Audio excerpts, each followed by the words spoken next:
My fiancé texted, "Still love you, but I need to get closure with my ex before marriage." I replied, "Take your time." Then I called her parents and returned the ring. She found out when they asked her why she wasn't engaged anymore. I'm sitting here in my apartment, and it's quiet. For the first time in 3 years, it is completely, peacefully quiet. 3 weeks ago, this place was a staging ground for a wedding. Now, it's just my apartment again. It's better this way. A lot of you asked for the whole story after my first post, so here it is from the beginning. It all started on a Thursday morning. My fiancée Chloe and I were supposed to be doing a final walkthrough of our wedding venue that afternoon. We were 3 weeks out from the big day. Everything was paid for, non-refundable deposits everywhere. Her dress was ready, my suit was tailored, invitations had been sent, and RSVPs were in. We were, for all intents and purposes, locked in. I was in the middle of a conference call when my phone buzzed on the desk. A text from Chloe. I figured it was about the venue, maybe a reminder about the time. I was wrong. The text read, "Hey, I know this is bad timing, but I can't stop thinking about Mark. I feel like I need to see him and get real closure before we get married. It wouldn't be fair to you to walk down the aisle with any doubts. I still love you, but I need to do this for myself. I'm going to see him this weekend. Don't worry." I read it once, then a second time, then a third. It felt like the words were rearranging themselves on the screen. Closure. With her ex-boyfriend, Mark. The guy she dated for 5 years before me, the one she always described as intense and complicated. The guy whose name would occasionally pop up, leaving a weird tension in the room. 3 weeks before our wedding, she needed to go see him for closure. Something inside me didn't break. It didn't even crack. It just went cold. It was the kind of clarity you get when you're driving in heavy fog and it suddenly vanishes, revealing you're 2 feet from the edge of a cliff. All the little things from the past few months suddenly snapped into focus. Her being distant. The late-night texting she claimed was with her bridesmaids. The vague answers about her plans. I ended my conference call. I sat there for maybe 5 minutes, just staring at the wall. I thought about the life we were supposed to build. I thought about the promises we'd made. And then I thought about that text message. It wasn't a request for permission. It was a notification. She had already decided. She was telling me, not asking me. She was putting her unresolved feelings for another man ahead of our commitment 3 weeks before we were supposed to make it legally binding. And in that moment, I realized I was not going to be the guy who waits at home, worrying, while his fiancée goes on a soul-searching trip with her ex. I was not going to be Plan B. I was not going to be a doormat. I picked up my phone. My hands were perfectly steady. I typed my reply to her. "Take your time." Then I put my phone on silent, opened my laptop, and got to work. The wedding wasn't just being postponed, it was being dismantled, effective immediately. My first call was not to my friends, it was not to my family, it was to Chloe's parents. Her father, David, answered. He's a decent guy, a bit formal, but he always seemed to like me.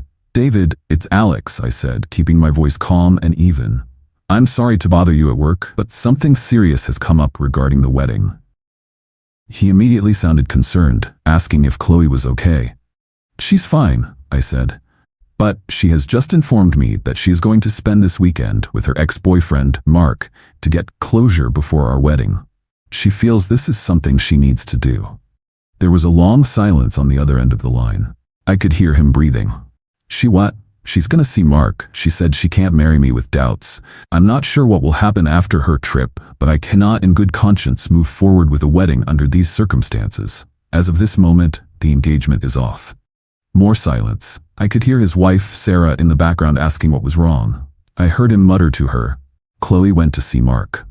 Then, back to me, his voice was different, colder. "I see. Thank you for letting us know, Alex. I don't know what to say." "There's nothing you need to say," I told him. "I just felt you and Sarah had a right to know immediately. I have a couple of rings here I'd like to return to you as well." This is probably a good time to explain the rings. When we got engaged, Chloe was very insistent on the idea of us both having engagement rings. She called it a modern symbol of our equal commitment. She had a custom one made for me, a simple platinum band. It was her parents' gift to me, a welcome to the family gesture. I wasn't thrilled with the idea, as it's not really a tradition for men here, but it seemed to make her happy, so I went with it. Now that equal commitment felt like a joke. I can drop them off this evening. I continued. David just sounded defeated. Yes, that's fine. I'll be home after 6. The next series of calls were to the vendors. I started with the venue. I explained that the wedding was canceled. The woman on the phone was sympathetic but firm. The final payment made 2 weeks prior was non-refundable. That was a painful $20,000 pill to swallow. Same story with the caterer, the photographer, the band. Each call was a nail in the coffin of the $60,000 wedding we had planned. My parents had contributed a generous amount, but the bulk of it was my own savings. Money I had worked hard for, gone. I sent a mass email to everyone on our guest list with the subject line, "Wedding cancellation." The body was short and to the point. Due to unforeseen circumstances, the wedding of Chloe and Alex scheduled for date has been canceled. We apologize for any inconvenience this may cause. I didn't offer any more explanation. Let the rumors fly. The truth was messier than any rumor they could invent. I spent the rest of the afternoon packing. Chloe had moved into my apartment about a year ago. She didn't have much furniture, but her clothes, shoes, and personal items had a way of expanding to fill every available space. I was methodical. I bought boxes from the store down the street. I packed every item of hers carefully. Her designer bags, her endless collection of makeup, the books she'd read halfway and left on the nightstand. I labeled each box neatly. Chloe, clothes. Chloe, bathroom. Chloe, books. By the time I was done, there was a neat stack of 22 boxes in the spare bedroom. The apartment already felt bigger. It felt like mine again. At 6:30, I drove to her parents' house. I had the 2 small ring boxes in my jacket pocket. Sarah, her mom, answered the door. Her eyes were red, and she looked like she'd been crying. David was standing behind her, looking grim. They invited me in, but I stayed on the doorstep. "I won't stay long," I said. "I just wanted to return these." I handed David the box with my ring. Then I handed him the box with the diamond ring I had spent 3 months of my salary on. The one Chloe had picked out herself. He took them without a word. Sarah finally spoke, her voice trembling. "We don't understand, Alex. Why would she do this now?" "That's a question you'll have to ask her," I said. "All I know is that she made a choice, and her choice was not me. I'm just accepting that." I wished them well and walked back to my car. As I drove away, I saw them standing in the doorway. 2 confused and heartbroken people, holding the remnants of a future their daughter had just thrown away. I didn't feel triumph. I just felt a profound sense of emptiness. The cold, logical part of my brain had executed the plan perfectly. The human part was just starting to process the wreckage. When I got home, I ordered a pizza and opened my laptop. It was time to change some passwords. Update 1. It's been a week since my last post. A lot has happened. Thank you for all the comments and messages. It's strange to get support from strangers on the internet, but it honestly helped me feel less like I was going crazy. So, where we left off, I had canceled the wedding, informed Chloe's parents, and packed up her life into 22 boxes. All of this was done in the 12 hours after she sent me that text. She was, at this point, completely unaware of the hurricane she was about to walk into. She was off on her closure trip with Mark. The silence for the next 3 days was absolute. She didn't text. I didn't text. I just went about the business of untangling our lives. I called the travel agent and canceled our honeymoon to Greece. Lost another $5,000 on that. I went through all our shared accounts and subscriptions, methodically removing her name, changing passwords. I contacted the landlord and had her name officially removed from the lease agreement. She wasn't a legal tenant, just listed as an occupant, so it was a simple process. On Sunday evening, my phone finally buzzed with a message from a number I didn't recognize. It was Chloe's best friend and maid of honor, Jessica. "Alex, what is going on? Chloe's parents are freaking out and not making any sense. They said you called off the wedding? Is this some kind of joke?" I replied simply, "No joke. The wedding is off. You should probably ask Chloe why." Jessica's response came instantly. "She's not answering her phone. We're all worried. What did you do?" The sheer audacity of that question, "What did you do?" was almost funny. They immediately assumed I was the problem. I didn't bother to reply. The main event happened on Monday morning. I got a call from an unknown number. I let it go to voicemail. A few minutes later, a message appeared. It was Chloe, and she sounded hysterical. "Alex, call me right now. My mom just called me, screaming. She said you gave my ring back? What is going on? Why would you do that without talking to me? This is insane. Call me." She must have just finished her weekend of closure and was hit with the news from her mother. Not from me. I was, after all, respecting her wishes. Then the texts started pouring in, a flood of them. Why are you doing this? I told you I still loved you. My parents are acting like I committed a crime. You twisted everything. You had no right to cancel everything without even talking to me. Jessica told me you emailed the entire guest list. How could you humiliate me like that? I read them all, one by one, feeling nothing but a distant sense of confirmation. There was no apology, no acknowledgement of what she had done. It was all about how my actions had affected her. The victim narrative was already being spun, and she was casting herself in the starring role. I let her spiral for a few hours. Then I sent my only reply. You said you needed to get closure before you could marry me. I accept that. The engagement is over. Your belongings are packed in the spare room. Please let me know when you would like to arrange for them to be picked up. I would prefer if you had your father or a moving service handle it. The response was immediate and furious. She called me a monster, a coward, a psycho. She said I had taken her text the wrong way, that I was overreacting, that she had been planning to come home and talk everything through. She demanded to be let into the apartment to get her things. I replied, "The locks have been changed. Please arrange a time for pickup." This apparently was the final straw. Her messages devolved into pure rage. That's when her friends got involved. I started getting texts from Jessica and another bridesmaid, Lauren. They were a tag team of indignation. "You are being so controlling and manipulative," Jessica wrote. "She made one little mistake because she was stressed about the wedding and you destroy her life?" Lauren added her 2 cents. "Real men fight for their relationships. They don't just throw them away like trash. Chloe deserves better." A little mistake. That's what they were calling it. A planned trip to see an ex-boyfriend, a trip she lied about by omission for weeks, was a little mistake. I was starting to see the echo chamber she lived in. A world where her actions had no consequences and her feelings were the only thing that mattered. I blocked their numbers, all of them. My phone went quiet again. The next day, I got an email from her father, David. It was short and formal. He said he would come on Saturday with a moving truck to collect Chloe's things. He asked if Chloe could be present to make sure nothing was missed. I agreed, on the condition that she would not be allowed to wander through the apartment. She could stand in the entryway and direct her father. He agreed. The rest of the week was spent in a weird limbo. I went to work, came home to a half-empty apartment, and tried to process the fact that my life had completely changed in the span of a few days. The anger was starting to be replaced by a deep, hollow sadness. I had been planning a future with this person. I had believed in the life we were building, and it had all been a lie.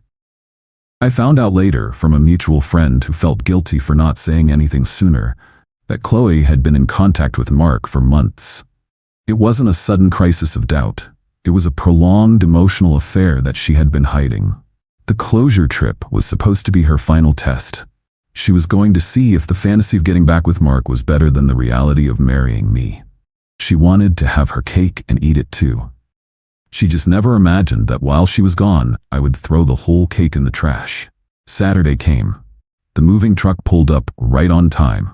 David and his brother came to the door. Chloe was standing behind them on the sidewalk. She wouldn't look at me. Her face was puffy, and she was wearing sunglasses even though it was overcast. She looked smaller than I remembered. I propped the door open and stood in the hallway. "The boxes are in the spare room," I told David. 22 of them. Everything is packed. For the next hour, they carried boxes out of my apartment. Chloe stood in the entryway, pointing and directing. Her voice a strained whisper. She tried to make a few comments to me. "You didn't have to do this, Alex. We could have talked. This is cruel." I didn't respond. I just stood there, arms crossed, watching them erase the last traces of her from my home. When the last box was loaded, David came back to the door. He looked exhausted. "That's everything," he said. He hesitated, then looked me in the eye. "For what it's worth, son, I'm sorry." I just nodded. Chloe walked up behind him. She had taken her sunglasses off. Her eyes were full of a strange mix of anger and desperation. "Are you happy now?" she asked, her voice cracking. "You got what you wanted. You ruined everything." I looked at her, really looked at her, for the first time since this all began. I didn't see the woman I had planned to marry. I saw a stranger. I didn't ruin anything, Chloe, I said, my voice quiet but firm. I just cleaned up the mess you made. Then I closed the door. Update 2. It has now been a full month since what my friends have started calling the Great Cancellation. The dust is settling, but the fallout has been interesting. The quiet in my apartment is no longer eerie. It's peaceful. I'm rediscovering my own space, my own routines. It's amazing how much of yourself you can lose in a relationship without even realizing it. After the movers left with Chloe's 22 boxes of shame, I expected the drama to die down. I was wrong. The next phase was the smear campaign. Chloe, with the help of her loyal lieutenants, Jessica and Lauren, launched a full-scale assault on my character. It started on social media. Vague posts about surviving emotional abuse and escaping a toxic controlling relationship. They never used my name, but the context was clear. Mutual friends started looking at me sideways. I got a few messages asking for my side of the story. At first, I ignored it. I'm not a fan of airing dirty laundry in public, but it escalated. I heard through the grapevine that Chloe was telling people I had a temper, that I was financially controlling, and that I had canceled the wedding in a fit of rage over a minor disagreement. She was painting herself as the victim who had been callously thrown out on the street. The closure trip with Mark was conveniently omitted from her version of events. The tipping point came when I got a call from my mother. She was distraught. One of her friends had heard from a friend of Sarah's, Chloe's mom, that I had been horrible to Chloe and that the breakup was all my fault. The lies were starting to affect my family, and that was a line I wouldn't let them cross. I realized I couldn't stay silent anymore, but I wasn't going to engage in a messy social media war. That's what she wanted. She wanted me to look angry and unhinged to prove her narrative right.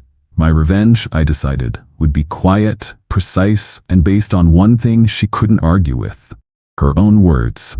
I took a screenshot of her original text message, the one where she announced her trip to see Mark for closure. I didn't post it publicly. That wasn't my style. Instead, I sent it to 3 key people. First, I sent it to Jessica's husband, a guy I was friendly with. I attached a simple message. Hey man, I know you're hearing a lot of stuff right now. This is the minor disagreement that started everything. Just wanted you to have the facts. Second, I sent it to the best man from my side, who was friends with several guys in Chloe's extended circle. My message was similar, just so you have the real story when people ask.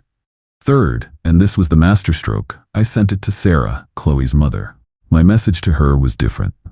Sarah, I have stayed silent while Chloe tells everyone a version of events that is not true. I will not engage in public drama, but I think you, as her mother, deserve to know the exact words that ended our engagement. This was her choice. My only choice was how to react to it. The effect was immediate and devastating. Jessica's husband, a no-nonsense type, was apparently furious that his wife was involved in spreading lies. I heard he had a very serious conversation with her about loyalty and honesty. Jessica went completely silent after that. No more texts, no more social media posts. The rumor mill among our mutual friends ground to a halt and then started turning in the other direction. The story of the text message spread like wildfire. Suddenly, everyone understood. My actions, the canceled wedding, the packed boxes, the changed locks, made perfect sense in this new context. I wasn't a villain. I was a guy who refused to be played for a fool. But the most significant fallout came from Chloe's own family. Sarah, faced with the undeniable proof of her daughter's betrayal in her own words, could no longer maintain the victim narrative. The dynamic in their house apparently shifted overnight. It was no longer about comforting poor, heartbroken Chloe. It became about confronting Chloe's terrible decision-making. And what about Mark? The catalyst for this whole disaster? I found out what happened there from a friend of a friend. Chloe's grand romantic reunion didn't go as planned. Mark was apparently flattered that she came to see him and they had a great weekend reconnecting. But when she showed up on his doorstep a week later with 22 boxes, a canceled wedding, and a whole lot of drama, he panicked. He wasn't looking to pick up the pieces of her life. He was married. Yes. You read that right. Mark was married. It was something Chloe had conveniently forgotten to mention. He had apparently told her it was a mistake, and they were basically separated, a classic line that she chose to believe. His wife, however, did not see it that way. When she found out Chloe was planning to move into their guest room for a little while, she gave him an ultimatum. Chloe goes, or I go. He chose his wife. So, Chloe's escape plan, her grand test of fate, had imploded. She had torched her engagement for a man who was never actually available. She was left with nothing. No fiancé, no backup boyfriend, no apartment. She was 31 years old, living in her childhood bedroom, with her parents looking at her with a mixture of pity and profound disappointment. The financial reality also began to set in. Chloe had quit her job 2 months before the wedding, a mutual decision we made so she could focus on the final preparations, and then we would figure out her next career move after the honeymoon. She had no income. She had been living entirely off my support. Now, that was gone. She had a car payment and credit card bills that she had no way to pay. The desperate texts started again, this time to my parents. Apologies, regrets, pleas for them to talk to me. My mom called me, her voice sad. She seems truly broken, Alex. She's not broken, Mom, I told her. She's just broke. There's a difference. I had one final piece of business to take care of. The $60,000 we lost on the wedding. My parents and I had agreed to split the loss, but it still stung. Then I had an idea. I called a lawyer and asked a simple question. We had a joint savings account that we had both contributed to for wedding expenses. After I paid the final vendor deposits, there was still about $10,000 left in it, money that was now legally half mine. However, Chloe, in the days between her return and getting her boxes, had drained the account completely. My lawyer sent a letter to her parents' address. It was a formal demand for the return of my $5,000 from the joint account, citing her withdrawal as an act of bad faith conversion of shared assets post-separation. It also included an itemized list of all the non-refundable wedding expenses, making it clear that while I wasn't legally pursuing her for half of the $60,000, the moral debt was hers to carry. The check for $5,000 arrived a week later, sent by her father. There was no note. It was the last communication I ever received from their family. It wasn't about the money. It was about the principle. It was the final, quiet confirmation that they knew she was in the wrong. The battle was over. Final update. It's been 6 months now. The seasons have changed. The raw anger has faded, replaced by a quiet sense of peace I haven't felt in years. I'm writing this final update not because there's more drama, but because there isn't. And that, I've learned, is the most satisfying revenge of all. Life moves on. My apartment is fully my own now. I repainted the living room, bought a new couch that is much more comfortable than the one Chloe picked out, and filled the empty closet space with my own things. I've started hobbies I let slide during my relationship, hiking on weekends, joining a weekly trivia team with some old friends. I'm rediscovering the person I was before I became half of a we. The aftermath for Chloe has been, from what I've heard, difficult. The news about Mark being married spread through our old social circle and solidified her reputation as someone who makes disastrously selfish choices. Her friends, Jessica and Lauren, eventually distanced themselves. Supporting the victim is one thing. Being associated with a homewrecker who blew up her own life is another. Their loyalty, it turned out, was as shallow as the narrative they were pushing. Chloe had to get a job, something she hadn't needed to worry about for a while. She's working in retail, a significant step down from the career she had before she quit. She's still living with her parents. There's a certain poetic justice in that. She wanted to escape the perceived boredom of a stable life with me, and instead, she ended up in a state of arrested development, back in her teenage bedroom. Her father, David, and I ran into each other at a hardware store a couple of months ago. It was awkward for a moment, and then he walked over, shook my hand, and asked how I was doing. We made small talk for a few minutes. Before he left, he looked at me and said, "She's in therapy. She's working on herself. I hope one day she understands the good things she threw away." It wasn't an apology, but it was an acknowledgement. It was closure, the real kind. The best revenge hasn't been watching her struggle. I take no joy in her unhappiness. The best revenge has been my own success and peace of mind. I'm thriving. My work is going well. My friendships are stronger than ever, and I'm genuinely happy. I've started dating again, casually. It's nice to meet new people without the weight of a shared future pressing down. A few weeks ago, my trivia team was at a bar, and I saw her. Chloe. She was with a group of people I didn't recognize. Our eyes met across the room. For a second, I saw a flash of the old Chloe, the one I fell in love with. Then it was gone, replaced by a look of deep, profound regret. She gave me a small, sad smile and then looked away. I didn't feel anger, I didn't feel pity. I felt nothing at all. And I knew in that moment that I had truly won. She wanted to find closure with her ex. Instead, she gave me closure from her. And for that, I am genuinely, finally grateful. Thank you all for listening. It's time to sign off and move on.